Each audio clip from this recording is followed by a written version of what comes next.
and 58 left. Para 050 later,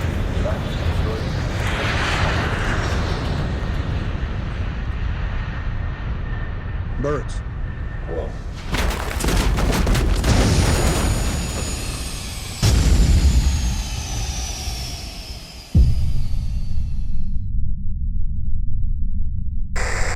This is Cactus 1539. Hit birds through lost thrust and both engines returning back towards LaGuardia. Tower, copy departure. He's got emergency returning. 1529. He lost the thrust in the engine. He's returning immediate. Got it. Hi, Cactus 1549. It's going to be left traffic to runway 31. We can't do it. We're unable. We may end up in Dodson. I'm sorry, say again, Cactus? Chesley Burrett Sullenberger nació el 23 de enero de 1951 en Denison, Texas. Desde muy chico sintió una atracción y amor especial por la aviación, y motivado por esto, realizó sus estudios en la Academia de la Fuerza Aérea de los Estados Unidos. En su año de graduación, fue reconocido con el premio al Cadete Excepcional en la Aviación. Es también licenciado en Psicología y cuenta con 2 maestrías, una en Psicología Industrial por la Universidad de Purdue y una en Administración Pública por la Universidad del Norte de Colorado. Además, tiene un doctorado honorífico en Letras por la Universidad de Purdue.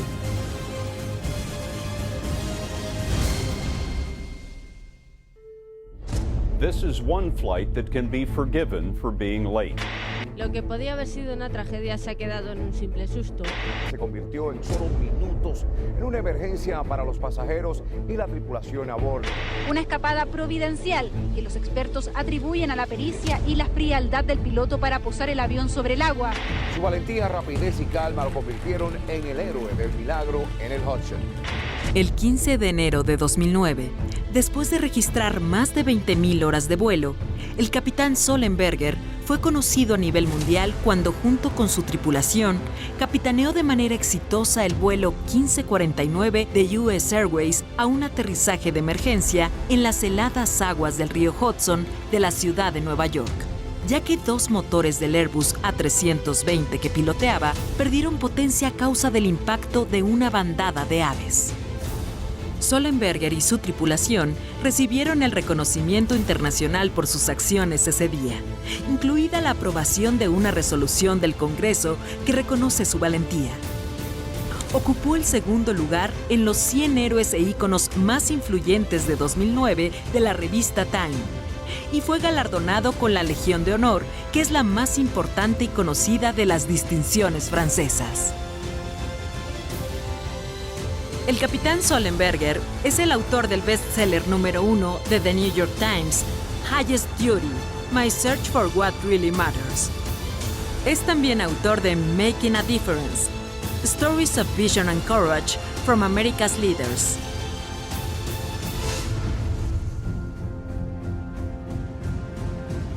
Action. Clint Eastwood dirigió Sully, la película más significativa sobre la vida del capitán Sullenberger, la cual fue protagonizada por Tom Hanks. Esta película se estrenó en el mes de septiembre de 2016 y obtuvo 4 nominaciones para Broadcast Film Critics y una nominación a los premios de la Academia.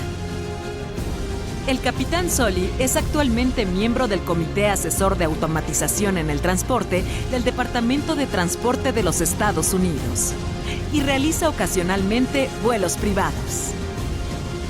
No matter how dire your situation may be, know that further action is almost always possible. At the end of our lives, we may simply ask ourselves a question. Did I make a difference? My wish for each of you is that your answer will be yes. Fundación Telmex Telcel y sus 10.000 becarios reunidos el día de hoy en el Auditorio Nacional reciben al capitán Sully Sullenberger, héroe en la historia mundial de la aviación y hoy parte imprescindible del México que nos une. Bienvenido a México Siglo XXI.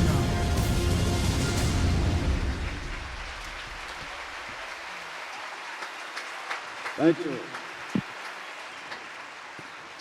Thank you. Muchas gracias. Well, thank you for that wonderful welcome. Muchas gracias por esa gran bienvenida. Qué gran aplauso. I'm glad to see you too. Me da muchísimo gusto verlos a todos ustedes y felicidades a todos los recipiendarios de esta beca. Yo he tratado a lo largo de algunos años de recordarles a todos That like much in life, que como muchas cosas en la vida, la aviación es un deporte de equipo. Y a pesar de mis esfuerzos, yo soy el que obtiene toda la atención. Me he convertido en un rostro público. of course, Claro, para poder tener éxito en aquel vuelo fue el gran trabajo de muchas personas. Y esto es cierto en la mayor parte de nuestras vidas. Hay muchas personas alrededor de nosotros que hacen cosas sorprendentes, heroicas. Nosotros sencillamente no sabemos quiénes son. ¿Por qué? Porque no hemos visto quiénes son. No se han tenido que probar públicamente como nosotros. Y es desafortunado que solamente a mí se me ha brindado toda esta atención, porque otros merecen el reconocimiento que logramos ese día. Sin duda, también aquellos que nos rescataron. ¿Qué pasó? Ah, muy bien. Tratemos de cambiar el micrófono. Buenas tardes.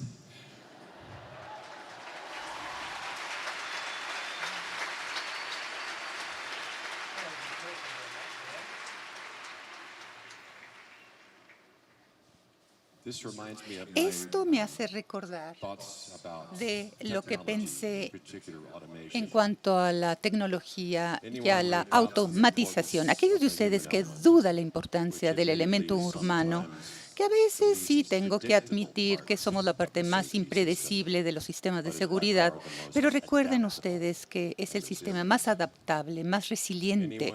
Y cualquiera de ustedes que dude de que la tecnología puede fallar en los momentos menos inoportunos, bueno, sin duda jamás ha utilizado una computadora. Por lo tanto, permítanme recomenzar nuevamente. Muchísimas gracias por su gran aplauso y decirles qué tan contento y agradecido estoy el día de hoy. Y felicidades a todos ustedes que son becarios. Deseo recordarles que, como muchas cosas en la vida, la aviación es un esfuerzo de grupo. Y creo que esto es cierto en la mayor parte de las cosas en nuestras vidas. Todo alrededor nuestro hay personas que están haciendo cosas importantes, cosas heroicas y buenas, pero a veces no sabemos quiénes son. ¿Por qué? Porque no nos hemos dado cuenta quiénes son estas personas. No han tenido que ponerse a la prueba. Y es importante que todos ustedes, a pesar de mí que me he convertido el rostro público, se les brinde su reconocimiento. Por supuesto, a aquellos que nos salvaron, por supuesto, a aquellos que nos ayudaron. En el río Hudson la temperatura era bajísima, de -2 grados, y definitivamente es cierto para los primeros respondedores, los que nos rescataron en Nueva York y en Nueva Jersey, y por supuesto para nuestro equipo, pero también es especial para el primer oficial en este vuelo, Jeff Skiles. Verdaderamente, yo no pude haber tenido un mejor colega ese día y desde aquel entonces. Por lo tanto, imagínense ustedes el haber pasado por un evento tan traumático de manera conjunta. Claro que ahora somos sumamente próximos, nos hemos unido como hermanos y de hecho algunos dicen que Jeff y yo hemos pasado tanto tiempo juntos que somos como esa pareja viejita, casada, que ya podemos terminar nuestras propias oraciones. Pero Jeff no está aquí el día de hoy. Pero si estuviese, estoy seguro de saber lo que les diría y exactamente cómo se los diría. Él diría: ¿sabes?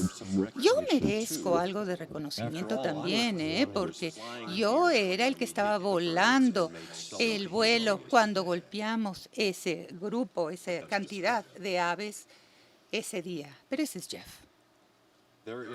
Déjenme decirles que hay también otra grabación que no han escuchado, a lo mejor por ley no podrán escuchar esa grabación de las voces, o a lo mejor habrán escuchado la comunicación de radio, pero solamente los investigadores pueden escuchar los sonidos de las voces en la cabina de pilotos. Y 6 días después de que nosotros aterrizamos en el río Hudson, cuando grabaron con los dispositivos y recuperaron dichos dispositivos y fueron llevados a la sede central de seguridad de transporte en Washington, D.C., 6 investigadores se reunieron en el laboratorio de sonido para escuchar por primera ocasión, de muchas, obviamente, qué es lo que habían grabado en la cabina de pilotos. No sabían qué esperar, pero deseaban aprender tanto como pudiesen de dicha grabación. Y conforme empezaron a escucharla, escucharon las voces de 2 hombres que trabajaban de manera urgente, 2 hombres que de repente se habían encontrado en una encrucijada tratando de salvar las vidas de los pasajeros, de ellos mismos y de su tripulación. Y con una cacofonía de sonidos escucharon cada alarma, cada alerta, cada advertencia, cada voz sintética que surgía en esa cabina de pilotos. Sistemas de alerta, de proximidad hacia la Tierra, cada vez más y más próximos al aterrizaje en tierra, de colusión también. Y finalmente esa voz de la computadora urgentemente repetía: terreno, terreno. Tierra, tierra, demasiado bajo. Tierra, demasiado bajo. Levante los flaps. Jale hacia arriba, jale hacia arriba, hacia arriba. Hasta que de repente se detuvo al final de dicha grabación. Los 6 investigadores en esa sala estaban asombrados por lo que acababan de escuchar, por la severidad, la intensidad de este evento que duró 208 segundos. Estuvieron sentados en silencio, atolondrados, hasta que uno de los 6 dijo: ese señor ha estado capacitándose para eso toda su vida. Él casi había dicho lo correcto, pero yo siento, porque ya lo sé hoy, que verdaderamente me tomó 40 años el convertirme en un héroe de la noche a la mañana. La preparación, por supuesto, había comenzado hacía mucho, porque saben ustedes, mis abuelos nacieron en el siglo XIX. Y no obstante, los 4 fueron a la universidad, y es sorprendente, especialmente para las mujeres en aquel entonces. Mi padre era un profesional, mi madre era una maestra de primer grado durante 25 años en este pueblito pequeñito en Texas, en donde yo crecí, Tennyson, en Texas, el lugar de nacimiento del general y posterior presidente Eisenhower. Así que yo recibí grandes regalos de parte de ellos, el amor hacia la lectura, hacia el aprendizaje, curiosidad intelectual también. Así que, bueno, tuve la gran fortuna de crecer en un entorno seguro y estable, en el cual la educación era valorada, las ideas eran importantes y el buscar la excelencia se pretendía de uno. Por lo tanto, yo he tratado en mi vida de llevar a cabo lo que yo les he exhortado a otros de hacer, de jamás detenerte en el aprendizaje, seguir creciendo profesionalmente o personalmente. Y creo que esto se ha convertido en una necesidad para nosotros. Conforme el paso de los cambios a nivel global, cada vez se acelera más y más. Y a veces nosotros no podemos pasar por la vida en tener solamente una habilidad. Tenemos que seguir aprendiendo, creciendo, reinventándonos. Yo definitivamente sí lo he tenido que hacer. Y necesitamos saber cómo innovar. Mi definición favorita de la innovación, de hecho, es una muy sencilla. Es la de cambiar antes de que te fuercen a hacerlo por competencia, por normas, por circunstancias. Entonces, entre más veloz lo puede hacer, se convertirá en una ventaja para ti. Vas a poder hacer que la adversidad se convierta en una oportunidad. Y claro, yo tenía mentores a lo largo del camino.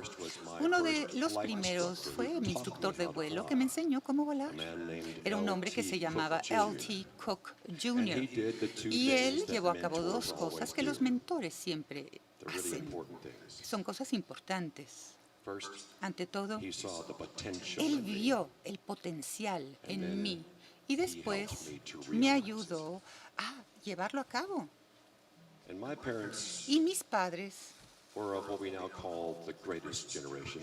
creo que ahora la llamamos la generación estupenda. Ellos crecieron durante la depresión de los años 30, la Gran Depresión, y como muchos contemporáneos, mi padre tuvo que luchar en la Segunda Guerra Mundial. Y de hecho, ellos se describían como personas comunes y corrientes, que se encontraron ante situaciones extraordinarias. Ellos también dijeron que sencillamente estaban haciendo su trabajo.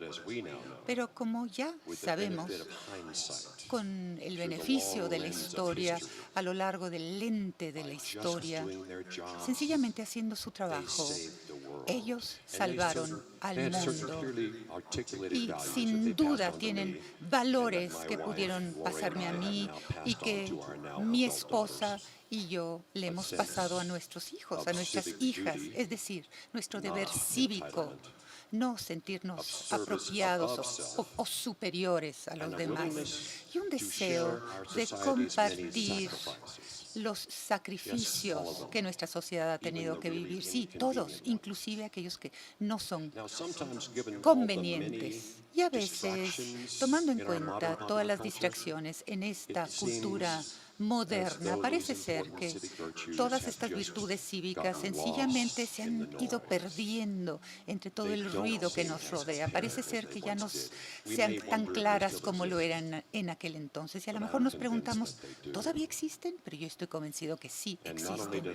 Y no solamente aprendí estos valores de mis padres y de mis abuelos, pero yo los aprendí gracias a las lecciones que he aprendido, inclusive el primer día que comencé en la capacitación básica en la Academia de la Fuerza Aérea el 31 de enero de 1969. Había 1.400 de nosotros que si fuésemos a tener éxito nos íbamos a graduar como la clase de 1973. 800 iban a lograr graduarse, pero ese primer día, cuando nos cortaron el cabello y la capacitación había comenzado, era obvio para nosotros que habíamos empezado viendo un sistema que nos iba a cambiar, que nos iba a retar, que nos iba a jalar fuera de lo familiar, de lo cómodo. Nos teníamos que reubicar nuestras prioridades, reenfocar nuestras perspectivas, convencernos de que si trabajábamos arduamente de manera conjunta íbamos a lograr cosas que no sabíamos que íbamos a poder lograrlas e íbamos a encontrar la fortaleza interna que desconocíamos, teníamos dentro de nosotros, y muy pronto íbamos a darnos cuenta que ya no tenía que ver solo conmigo, con el yo, iba a tratarse de nosotros. Por lo tanto, emprendimos valores sumamente importantes que muchos sentían que tenían el lujo de pensar en que solamente eran cosas abstractas. Como si dijeran, ah, caray, ¿por qué? ¿Qué tan a menudo en nuestras vidas cotidianas se nos llama a demostrar esta integridad, valor, compasión? Como si la vida de alguien pendiese de eso. Pero la respuesta les va a sorprender, porque hay mucho más que decir al respecto. Y yo creo que como ciudadanos tenemos deberes los unos hacia los otros, a pesar de lo que vemos que sucede en el mundo. Hay cosas que nos debemos los unos a los otros. Y si a veces demoramos esta necesidad de gratificación y nos damos estos regalitos de civismo, la civilización no podría ser posible. Todos los días, a veces uno maneja por la carretera o por las grandes avenidas y parece ser que es suicidio, ¿no? Pero no debemos de ser literarios. Necesitamos ser científicamente literarios. Es decir, no podemos utilizar datos si no los entendemos. Necesitamos recordar que el propósito de la ciencia es brindarle a la humanidad un entendimiento más completo y más preciso de la realidad. Y eso definitivamente creo que para mí es una buena idea. Y en cuanto a la ciencia, yo siempre me he sentido inspirada por la ciencia. Las personas me llaman un héroe, pero a veces me preguntan, ¿quiénes son mis héroes? ¿A quiénes admiro yo y a quiénes respeto? Y bueno, de hecho, he tenido la ocasión de poder reunirme con algunos y conocí a otra persona muy interesante en la Universidad de Purdue, el hombre que puso pie en la Luna por primera ocasión, el señor Neil Armstrong. Tuve ocasión de charlar con él y en aquella ocasión, el aniversario número 40 del aterrizaje en la Luna, él habló al respecto. Y recuerdan ustedes los años del Apolo, como él lo recordaba en un tiempo en que miles de personas trabajaban en contra de las cosas negativas que parecían ser imposibles. Y dijo, uno de los legados de este programa del espacio de Apolo es que los niños a lo largo y a lo ancho del mundo, emocionados por los vuelos espaciales, van a empezar a apreciar la sorpresa y la belleza de la ciencia, de la matemática y la precisión de la ingeniería. Yo estoy seguro que hay algunos de ustedes entre el público que siente esta misma inspiración, como Neil y un servidor. Y en la lista de Neil, yo solamente agregaré lo siguiente, que verdaderamente yo siempre estuve inspirado por la libertad de volar. Creo que como ciudadanos tenemos que ser capaces de pensamiento crítico independiente, tenemos que tener curiosidad intelectual, tenemos que tomar decisiones importantes con base en los hechos, no temores ni falsedades. Por lo tanto, Lori, mi esposa y yo, nos sentimos sumamente orgullosos. Ambas ya se graduaron de la universidad y son mujeres independientes y tienen sus propios pensamientos, son independientes, son mujeres fuertes, determinadas, que tienen valor y que tienen compasión para salir al mundo. Algunos me han dicho que a lo mejor es porque yo tengo mujeres que he cuidado y que me preocupan la vida de las mujeres, pero están errados. De hecho, yo me molesta, especialmente con los políticos, cuando actúan como si ellos tienen que tener una relación muy próxima con una mujer para estar pendientes de ellas. No, yo pienso de manera distinta. Yo pienso qué le sucede a la mitad de la población de este planeta, no porque yo una vez tuve una madre, no porque me casé con mi mujer, no porque resulta que soy el padre de 2 hijas, pero porque yo soy humano.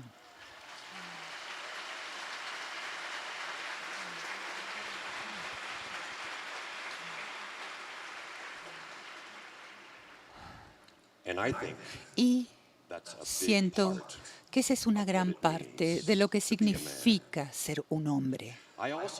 Asimismo, aprendí en la academia y desde entonces sobre la importancia y el poder del liderazgo, brindando el ejemplo personal y cumpliendo con estas características. Recuerdo uno de mis colegas en la academia, después un piloto aéreo. Hace 9 años, el mes pasado, finalmente perdió la batalla ante el cáncer. Su mujer me pidió que hablase en su servicio, en su funeral. Fue un gran honor para mí. Y una de las cosas que dije de Chris fue que él era uno de esos seres humanos excepcionales que vivió su vida de tal manera que sus valores eran claros. Él no necesitaba decirte lo que creía o tener una señal en su escritorio o un póster en el muro o una playera con un eslogan, porque si tú pasabas tiempo con él y lo escuchabas, sabías todo de él que necesitabas saber. Era una de esas personas raras que no solamente tenía valores centrales, pero los convertía en reales cotidianamente. Por lo tanto, yo he tratado de seguir el ejemplo de Chris. Llevé a cabo un estudio sobre seguridad, sobre liderazgo, sobre el seguir construyendo estas cosas. Y déjenme decirles que hace 50 años y medio hice las matemáticas por cierto, y he volado a lo largo de 44.8% de la historia total desde que los hermanos Bright empezaron a volar en 1903. Y he prestado atención y sé lo que funciona y lo que no funciona. Y en cada trabajo, y no solamente en los críticos de seguridad como medicina y aviación, el liderazgo es en donde comienza el todo. Y el liderazgo tiene que basarse y fundado en valores centrales que cada persona en tu organización pueda reconocer, aunque no pueda hablar con las palabras correctas, lo sepan cuando lo vean. Y el liderazgo también tiene que crear un entorno, una cultura en la cual podemos llevar a cabo nuestra mejor labor y que deseemos llevarla a cabo. Y los valores centrales te pueden salvar de ti mismo. Los valores centrales son como carriles que te previenen a ti y a tu organización de cometer errores terribles. Yo deseo que las personas en el mundo financiero escuchasen a aquellos que tienen valores centrales y a lo mejor no hubiesen empujado la economía a una barranca en el 2008-2009. Los líderes también son los responsables de darle a todos en una organización una visión clara de un futuro posible, es decir, decirles el por qué necesitamos dirigirnos hacia allá y cómo vamos a llegar hacia allá, cuál es la parte que desarrollaremos y cómo nos vamos a beneficiar. Yo creo que las personas cuando van a trabajar sí desean llevar a cabo su trabajo, pero a veces necesitamos remover los obstáculos y barreras para poder llevarlo a cabo de manera congruente. Y a lo largo del camino necesitamos compartir el éxito, necesitamos decirles y hacerles ver de manera concreta que el trabajo arduo que han hecho ha logrado resultados. Yo he tenido la oportunidad, debido a este gran vuelo, de viajar el mundo, conocer líderes mundiales y haber hecho cosas que jamás hubiese hecho en una vida normal. Tuve la oportunidad de hablar con 2 presidentes que me felicitaron el día después de este vuelo. Pero ¿saben ustedes lo que he aprendido? Que aunque tengamos un gran trabajo o un título rimbombante o no los tengamos, que todos podamos aprender lo que es el liderazgo y el trabajo en equipos, en la escuela, en el hogar o allá afuera. Y a pesar de los problemas tan complejos en el mundo, que tan a menudo parece ser que estamos tratando de sacar el agua del océano, bueno, lo que necesitamos darnos cuenta es que no importa qué es lo que estemos haciendo en la vida, no importa qué trabajo estemos llevando a cabo, hay una parte del mundo que sí podemos afectar, que sí podemos controlar. Y cuando nosotros escogimos, y déjenme decirles, esto lo escogemos todos los días, cuando escogemos de hacer esa parte del mundo mejor, nuestra parte va a tener beneficios no solo para nosotros, pero para la sociedad. Cuando yo fui capitán en la línea aérea, volaba con personas que por la vida tenían grandes desventajas, especialmente de los actos terroristas en el 2011 que crearon problemas económicos, la bancarrota, obviamente recortes en los salarios y muchísimos habían perdido sus retiros y no habían logrado superar las cosas. Yo estaba tratando de ser el líder de una tripulación y ser el capitán de manera seria con estas personas. Pero déjenme decirles, nosotros ayudamos a cambiar la cultura. Yo fui un pionero en la línea aérea desde aquel entonces, cuando los capitanes eran arrogantes, autócratas, los actores que no escuchaban a nadie, que no escuchaban a su tripulación. Y por supuesto la actitud se reflejaba y sabíamos que necesitábamos cambiar. Por lo tanto, nos dimos cuenta cómo los mejores capitanes eran los líderes y compartían información con su tripulación. Y entonces les enseñamos a todos a ser tan buenos como era posible. And I taught the very first such course at my airline, along with my friend Chris, whom I mentioned earlier.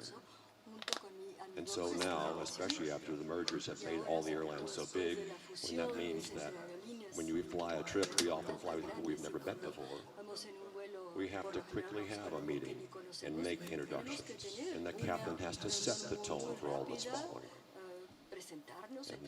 And after we talk about a few safety and security specifics, we then begin to take this collection of strangers, this team of experts, and we help them to create an expert team. And those are different skills, not just technical skills, but they're human skills that are equally important. And so we flatten the hierarchy to a more appropriate level. We make it psychologically safe for the most junior flight attendant to approach a senior captain about a safety issue, knowing they will be heard and that that action will be taken. We make it about what is right and not who is right. We make it so that we make sure that each of the team members has some important contribution to make. We create a shared sense of responsibility among the team members for the outcome. And that's something I learned all along the way. After graduate school, I became an Air Force fighter pilot. Words nearly fail me trying to explain to you what it's like to fly in a jet fighter, leading a formation of others at 600 knots, 30 meters above the ground in formation. I guess one way of describing it is it's like driving a Formula One race car, but in 3 dimensions, on steroids. So when I left the military service and became an airline pilot, I took with me the fighter pilot ethos, that understanding of the importance of leadership, of team, of constant learning, constant striving for excellence, a deep and abiding understanding that in aviation, medicine, and other important fields, just good enough isn't. It never is. It takes more than that. It takes real dedication. I'd also been an accident investigator for the Pilots Union years ago, and so now I'm one of the few people on the planet who's had the opportunity to be on both sides of the investigator's table. Now having had one of my flights be under the microscope for nearly a year and a half. I knew during this famous flight that it was going to be a sudden challenge of a lifetime, the extreme emergency of my life. And having been an investigator before, I knew that everything I did or didn't do would be scrutinized by not only investigators, but other aviation professionals for decades. This was going to be one of those events that divided our lives into before and after. But I did not let that knowledge dissuade me from making the tough choices and sticking with them. Just like almost every other flight I'd had at this point in 2009 for 42 years and 20,000 hours in the air. On January 15, 2009, Flight 1549 was completely routine and unremarkable for the first 100 seconds. And then it suddenly, startlingly, became our ultimate challenge of a lifetime. And I knew it as it was happening. I saw the birds about 3 seconds before we struck them. But at that point, we were traveling 100 meters per second, not enough time to maneuver a large, fast airliner away from them. And then they filled the windscreen, these birds that I saw, as if it were a Hitchcock film. And then I could feel the thumps and thuds as we struck them. And they hit the wings, the nose, and they went into both jet engines. It turns out that they damaged them irreparably.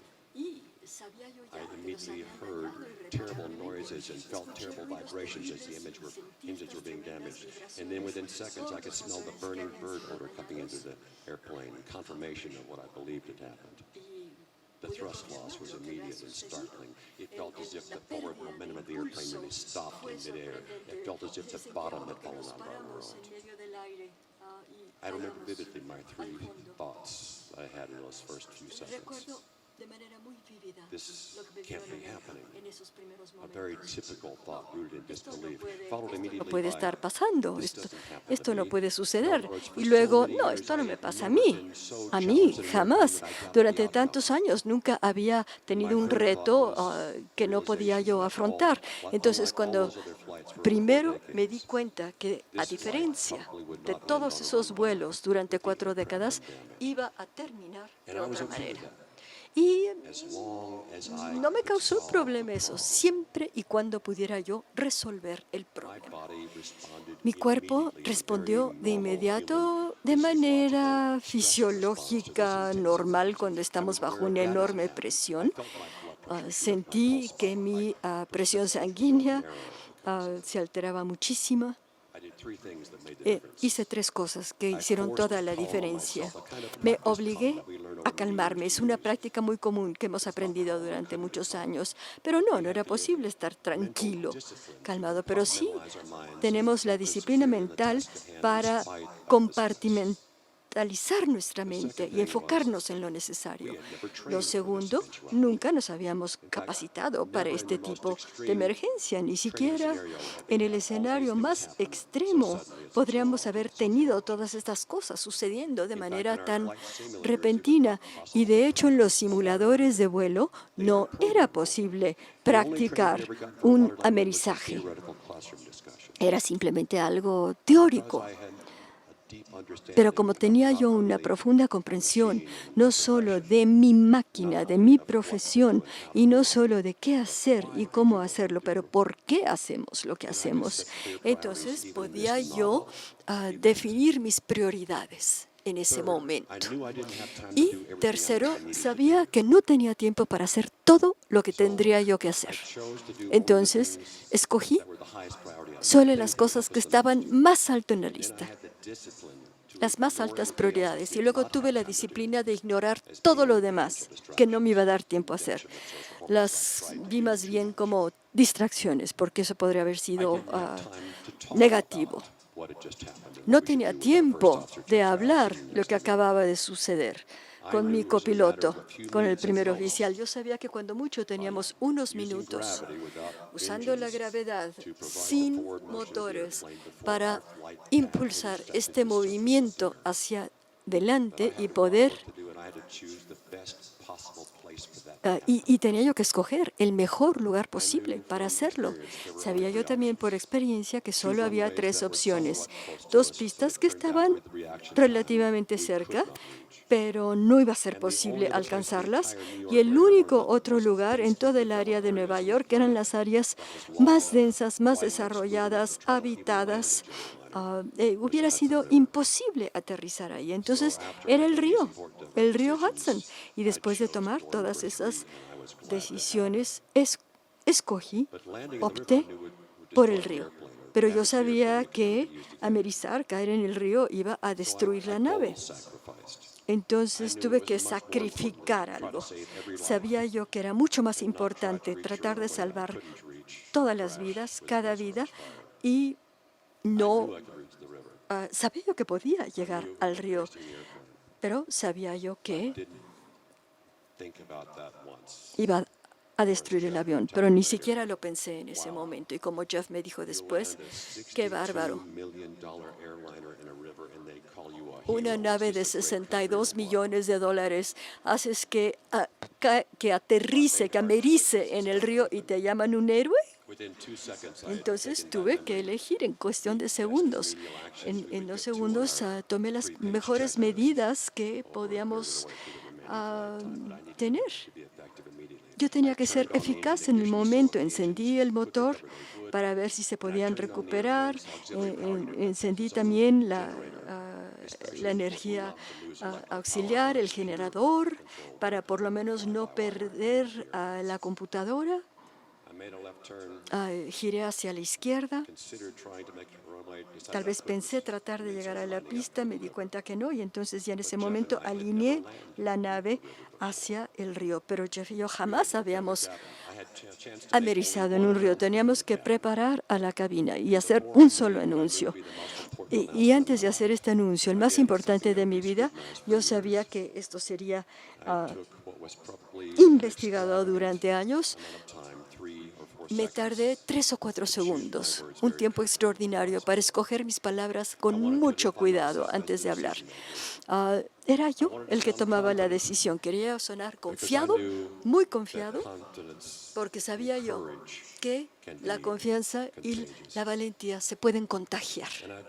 Y entonces escogí palabras muy específicas, por razones específicas. En la terminología de aviación tenemos un vocabulario muy definido en donde hay palabras que por sí solas te dan todo un significado. Es así como agárrense, agárrense. Para ayudarles a los pasajeros a evitar el daño en el momento de caer. Y luego, en un momento más, escogí otra palabra que nos habían dicho no utilizar para darle a la tripulación, darles realmente una idea de lo que podían esperar en el momento que íbamos ya a amerizar. Algo que no tenía nada que ver con un aterrizaje normal. Entonces, porque con la gravidez el avión caía rápidamente, era como caer 2 pisos por segundo, sabía yo que iba a ser muy difícil, muy duro ese amerizaje. Entonces escogí la palabra impacto. Dije, este es el capitán, prepárense para el impacto. Y de inmediato, Donna Sheelan y Doreen, que estaba atrás, estaban también dando las instrucciones a los pasajeros. Prepárense, prepárense, agárrense, cabezas hacia abajo, prepárense, cabezas hacia abajo, inclinados hacia abajo. Simplemente cuando lo escucho ahora, me da piel de gallina, pero yo sabía que al decir esas cuantas palabras, eso poco que tenía, por lo menos tenía yo todo el equipo en la misma línea, y si podía yo encontrar la forma de llevar la nave a la superficie de manera intacta, podría flotar el suficiente tiempo para que las autoridades nos pudieran rescatar.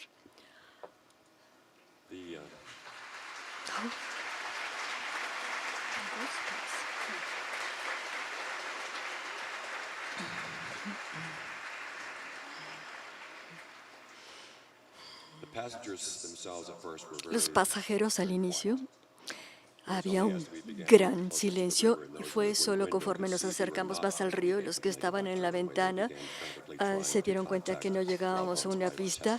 Trataron en ese momento de hablar en sus teléfonos con la gente cercana. Y poco antes de ya amerizar, le pregunté a mi copiloto, y esto lo pueden ver en la transcripción, le dije, ¿tienes alguna idea? ¿Se te ocurre algo? Y algo que pareció trivial, Jeff sabía muy bien a qué me refería.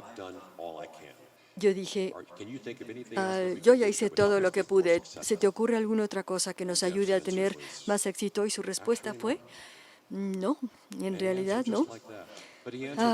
Pero lo contestó no porque estaba siendo despreocupado y tampoco porque ya estaba resignado a lo que parecía ser un destino ineludible. Estábamos peleando, batallando por salvar toda vida. Contestó así porque supo que habíamos hecho todo lo posible, y el hecho de que pudiésemos tener ese intercambio justo antes de este aterrizaje de emergencia de la vida muestra con qué profundidad habíamos aprendido estas aptitudes humanas que me gustaba enseñar. Y esto fue lo más asombroso de este vuelo y esta tripulación. Y justo antes de amerizar, él y yo supimos que la maniobra crítica última era tratar de determinar visualmente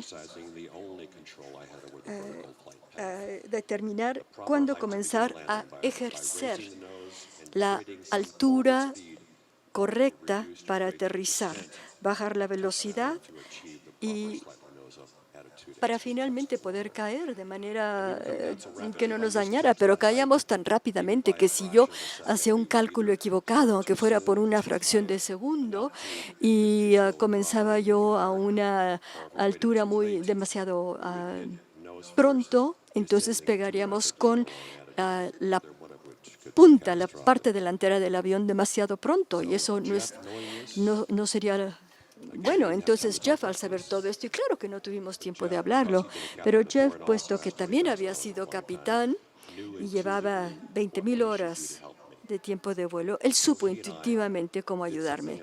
Entonces él y yo hicimos algo asombroso. Colaboramos a lo largo de toda esta emergencia sin hablar. Sin hablar. Él, por su propia iniciativa, me comenzó a decir la altura y en un tono tranquilo para que yo pudiera determinar la altitud que teníamos y poder descender de la mejor manera. Y luego, por la información ya grabada, registrada, sabemos que en un aterrizaje normal solamente tienes como 30, 40 pies antes de inclinarse. Y en el momento en que ya estábamos como a 100 pies, solamente se necesitaron 4 segundos en este descenso tan rápido para avanzar a 30 metros hasta ya tocar el río. Fue fuerte el golpe, pero según las fuerzas que habíamos sentido en la cabina de pilotos, supusimos en ese momento que el avión sí estaba flotando. Y la coincidencia más grande, nos volteamos a ver en ese momento, cuando ya nos detuvimos en el río, y nos dijimos, bueno, pues no estuvo tan mal como pensaba que iba a ser. Pero estábamos reconociendo que habíamos ya por lo menos resuelto el primer gran problema, pero aún así teníamos que sacar a 155 pasajeros de la aeronave a donde estaba entrando el agua a toda velocidad. Entonces abrimos la cabina y gritamos simplemente evacúen. La parte de atrás, la puerta no se podía abrir, ya estaba bajo agua. La evacuación tardó como unos 3,5 minutos. Y una vez que me aseguré de que ya todos habían bajado, regresé al avión para cerciorarme por segunda vez de que no había necesidad de quedarse. Y nuestro primer oficial, Jeff, y yo, bueno, nos habían enseñado a hacerlo así, pero era evidente de que teníamos que estar hasta el final, que como el piloto con la responsabilidad de todo el avión, nosotros teníamos que ver primero que todos salieran. Yo sabía que todo lo que hiciera en ese momento, o todo lo que dijera, o todo lo que no hiciera, iba a ser escrutinado con todo detalle durante años. Entonces simplemente me aseguré de cumplir con mis obligaciones profesionales.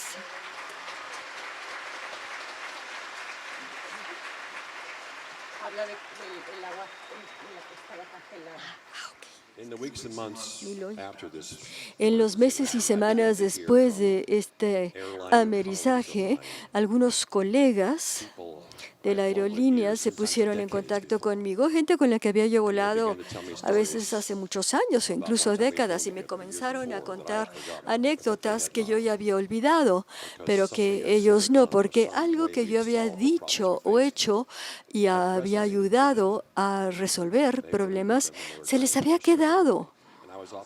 Y entonces muchas veces me contaban de un problema de seguridad que habíamos resuelto y algunas veces me contaron que al llegar a nuestro destino final y todo el mundo ya había desembarcado, hubo un pasajero que requería de una silla de ruedas para poder descender, y la persona que debía haber traído la silla de ruedas no estaba, no la encontrábamos por ningún lado. Yo fui a la terminal, los encontré, traje la silla de ruedas y Mi modo de pensar fue muy sencillo. Bueno, ya llegamos hasta aquí, a nuestro destino final, no los vamos a dejar sin la silla. Y los colegas también me dijeron que estaban muy sorprendidos. No, que no estaban sorprendidos por el resultado de este vuelo, por cómo me habían visto operar anteriormente. Es decir, mi fama, mi reputación se había hecho paso a paso, día tras día, con una persona y con otra. Y me parece que esto es cierto en todas nuestras vidas. En cualquier encuentro con cualquier persona hay la posibilidad de hacer algo bueno o malo o indiferente. Somos nosotros quienes tenemos que elegir cuál de esas tres cosas vamos a hacer. Ay.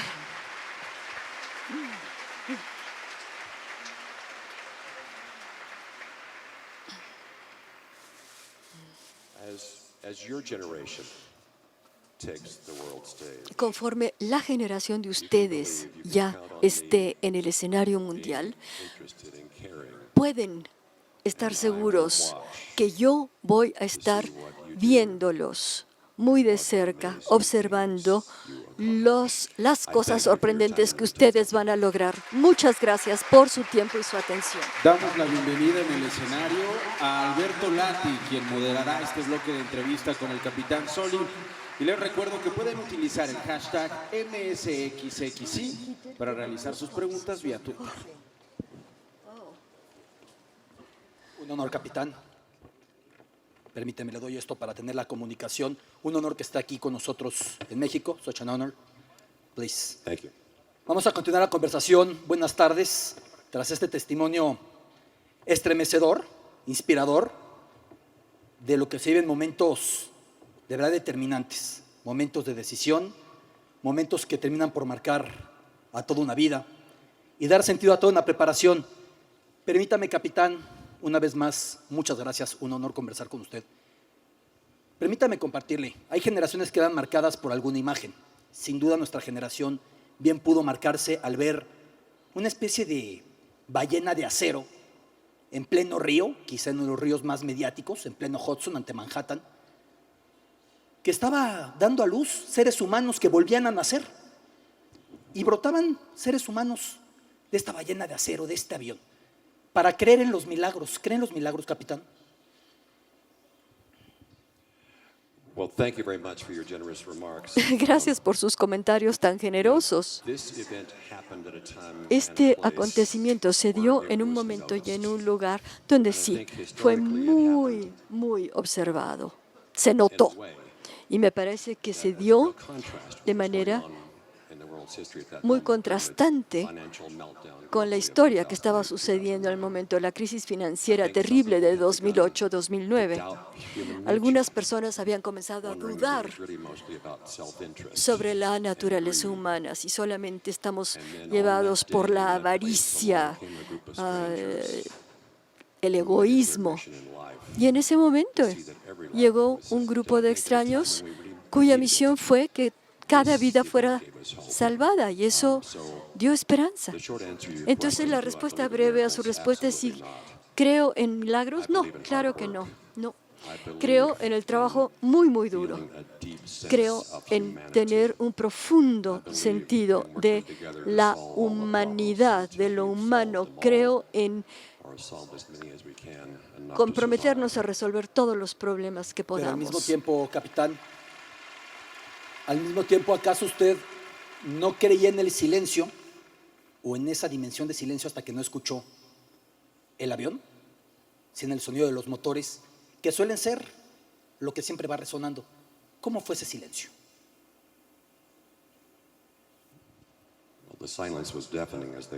Fue ensordecedor. El silencio fue ensordecedor. Después de 29 años de tener vuelos rutinarios, 29 años desde que había yo volado en cazabombarderos, con grandes desafíos también. En el mundo de las aerolíneas trabajamos muy, muy fuerte para mantener esa rutina tan precisa. Trabajamos duro para seguir el plan y tener alternativas según lo que pueda suceder, no importa lo que suceda. Entonces, Al despegar en este vuelo de esta área tan densa, con una población tan densa, encontrarnos con esa emergencia repentina, el factor de sorpresa era gigantesco. Y como lo describí, de inmediato requirió de respuestas fisiológicas inmediatas. La tensión, la presión era tanta que me debilitó. Muchas veces debilita tu capacidad para funcionar. Y como dije, tenemos que practicar siempre para malas situaciones a lo largo de años. Uno de los más difíciles de ser un piloto el día de hoy es lo seguro ya que tiene que ser. Es casi contraintuitivo y aún así mantenerte vigilante, jamás ser complaciente, siempre estar pensando en distintas opciones que se pueden dar, que lo que pudo funcionar una vez, tal vez no la siguiente. 208 segundos, algo más de 3 minutos. Normalmente vamos por la vida desperdiciando el tiempo y de repente en un instante tan pequeño puede resumirse nuestra existencia, un sentido de la existencia, o tener un impacto directo no solo en las 155 vidas, sino en las familias que están esperando que aterricen, que lleguen con bien, que vayan con bien, que manden el mensaje tranquilizador de ya estoy acá, al papá, a la mamá, al hermano, al amigo. Tenemos oportunidad de hacer un cambio a cada segundo y no siempre estamos conscientes, capitán. Usted lo hizo en poco más de 3 minutos. Evidentemente preparado por 20,000 horas vuelo y toda una trayectoria. El momento para hacer el cambio, ¿cómo decidir? ¿Cómo tener la tranquilidad, la frescura de mente para poder tomar la decisión indicada?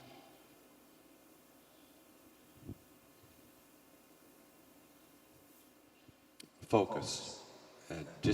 El enfoque, la concentración, la disciplina, toda una vida preparándome para tratar de ser el piloto más preparado, más completo, con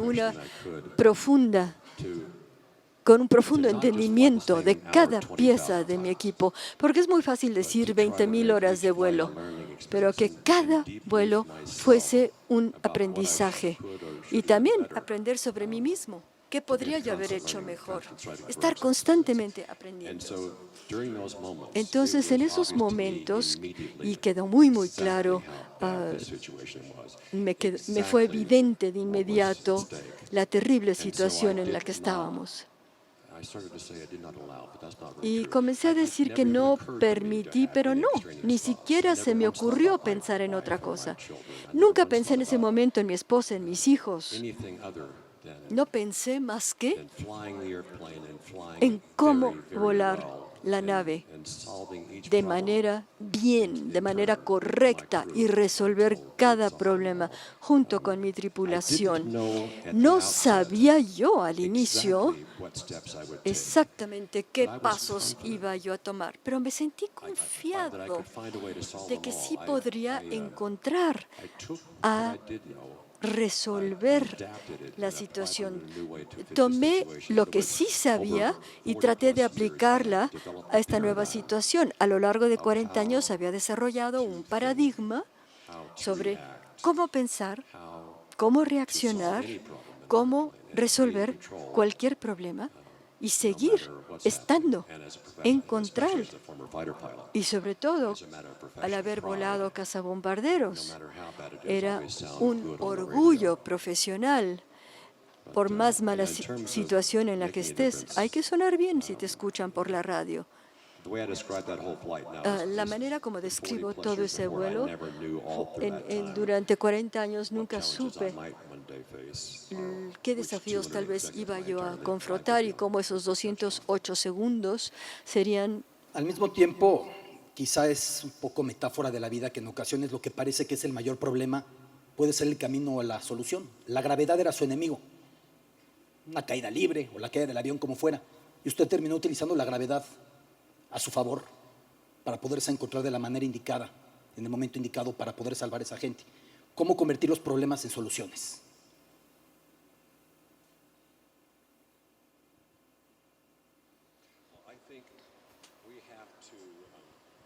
I think we have to to be of two minds when we do Me parece important work. que cuando hacemos un trabajo importante tenemos que pensar de dos maneras, y esto es cierto en la aviación. Una forma como la aviación se ha vuelto tan segura es siempre utilizar mejores prácticas, tener la dedicación, la diligencia, la disciplina para leer cada vez las medidas de seguridad, letra por letra, palabra por palabra, aunque ya te las sepas de memoria y piensas que ya no las tienes que leer. Entonces, tener ese rigor en los procedimientos cada día, cada semana, cada década, durante décadas, y al mismo tiempo, si seguimos ese régimen, esos reglamentos, no basta. Hay que tener una comprensión profunda, no solo de las reglas, pero también de este universo que tiene que ver con nuestras competencias, para recordar lo que se trata de lograr con las reglas. Es decir, ¿por qué hacemos lo que hacemos? ¿Qué accidentes históricos nos han dado todos estos conocimientos casi escritos en sangre, que están codificados y nos dan estos procesos que seguimos casi de manera, de manera rigurosa? Y cómo podemos adaptar, si nos encontramos en una situación nueva, extraña, cómo podemos adaptar lo que sí sabemos y hacer los cambios y ajustes necesarios para ser resilientes. Y conforme la aviación se vuelve más y más segura y las causas de los accidentes aéreos son más excepcionales, esto significa que ya no podemos definir la seguridad como la ausencia de accidentes. Hay que ser mucho más proactivos y ver los precursores para poder mitigar ciertos riesgos e impedirlos y detenerlos antes de que sucedan. Por eso he tomado mi teléfono para compartirlas. Felicitaciones, evidentemente. Que si es la naturaleza humana pensar antes en los demás que en uno mismo. Nos llega una pregunta de los becarios que nos acompañan hoy. ¿Es la naturaleza humana pensar primero en el prójimo que nosotros mismos? I don't think it's human nature, but I think it's certainly a universal possibility. Universal. Yo creo que los humanos inherentemente, y los estudios lo han demostrado, no desde bebés, pero también, digamos, en los no humanos, tienen empatía hasta un cierto punto, y todos reconocen la injusticia cuando la ven. Y esta es una característica universal en todas las culturas que necesitamos definitivamente cuidar y pensar y fortalecer, porque es una de las cosas que nos une a todos como razas. Le agradezco mucho, capitán. De verdad que ha sido impresionante escucharlo.